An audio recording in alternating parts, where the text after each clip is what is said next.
तो दलित vote bank को लेकर राजनीति चल रही है, पिछड़ों के वोट बैंक की राजनीति चल रही है। आपको बताते हैं कि साल दर साल मायावती का दलित वोट कैसे बदलता चला गया, उनकी चुनौतियां क्या है। दरअसल यूपी में लगभग 22% दलित वोटर हैं। 2022 के विधानसभा चुनाव में 13% वोट मिले।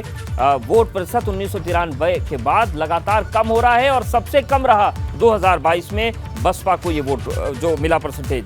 दलित बहुल सीटों पर बीएसपी को ज्यादा वोट नहीं मिला है। 2007 में ब्राह्मण मुस्लिम दलितों को जोड़कर सत्ता पाई थी मायावती ने, लेकिन 2014 आते आते बसपा का 10% वोट खिसक गया।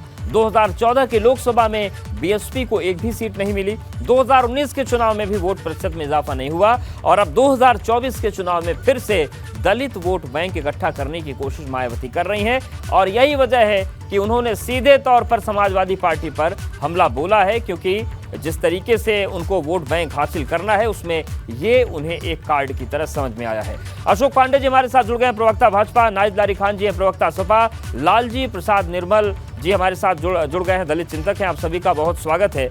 सबसे पहले नाहिद जी आपके पास ही आ रहे हैं, क्योंकि मायावती जी ने सीधा हमला समाजवादी पार्टी पर किया है और वो ये कह रही हैं कि जिन प्रत्याशियों को हारना था उन्हें लड़ाकर दलितों का अपमान किया है। ऐसी जगह लड़ाना था जहां वो जीत जाते, यहां मालूम था हारेंगे, इसलिए उनको लड़ाने का षड्यंत्र कर दिया।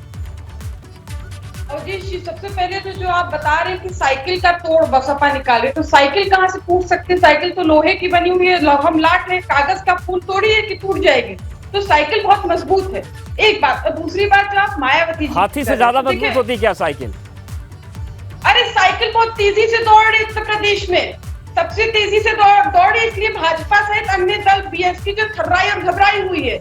अब आप ये समझिए कि अभी जब समाजवादी पार्टी का हाथ थामा बीएसपी ने तो 0 से 10 हो गए और जैसे ही हाथ छोड़ गया तो फिर 0 हो गया। अभी 6 महीने पहले, अभी 1 साल भर हुआ विधानसभा चुनाव हुआ तो मुश्किल से 287 सीट्स पे बीएसपी की जमानत जब्त हो गई थी। 99.9% सीट हारी। तो अगर मैं वैसे माननीय मायावती जी के ऊपर कोई कमेंट नहीं करना चाहती, लेकिन उन्हीं के ट्वीट के माध्यम से उनको आईना दिखाना चाहती हूँ केवल। जिस प्रकार से वो कह रहे हैं कि अपमानित करने के लिए या षड्यंत्र के तहत लड़ाया, तो जब मायावती जी की पार्टी बीएसपी का उत्तर प्रदेश में बहुमत नहीं है तो क्या जरूरत था कि मेयर का चुनाव लड़ाया? और मेयर का चुनाव लड़ाया और जिनकी आबादी 30% मुसलमानों की, उस समाज के लोगों को 70% टिकट दे दिया आपने, 11 टिकट दे दिया।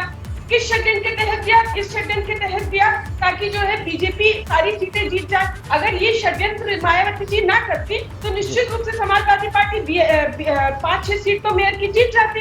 और दूसरा षड्यंत्र इसमें ये भी था, जो हर गली हर मोहल्ले में आज मुसलमान बात कर रहे हैं कि मुसलमानों को दलीलों खार करने के लिए, अपमानित करने के लिए इस तरह से उनको टिकट दिया, जबकि मालूम था कि वो हार जाएंगे। और दलित और पिछड़े समाज के लोग जो 72% आबादी और केवल यही है मूलवासी भारत के, इनको भी अपमानित करने का काम किया, इनको भी आपने टिकट नहीं दिया। दूसरी बात आप ये देखिए कि उनका जो बयान है वो स्वतः बता रहा है कि जो दलितों और अन्य वर्ग को जो पार्टी अपमानित करती है और जिस पार्टी की सरकार में उनके ऊपर अत्याचार का कहर टूट रहा है, बीजेपी और आरएसएस, उनका विरोध न करके देश के एकमात्र नेता जो पिछड़े दलित सहित हर वर्ग की आवाज सदन से लेकर सड़क तक उठाते हैं, माननीय अखिलेश यादव जी की पार्टी समाजवादी पार्टी का विरोध कर रही। तो आज दलित समाज के, उनके समाज के लोग विशेषकर कह रहे हैं कि ये मायावती जी पता दिखा रही है कि वो किसके अंदर खाते, वो किसका।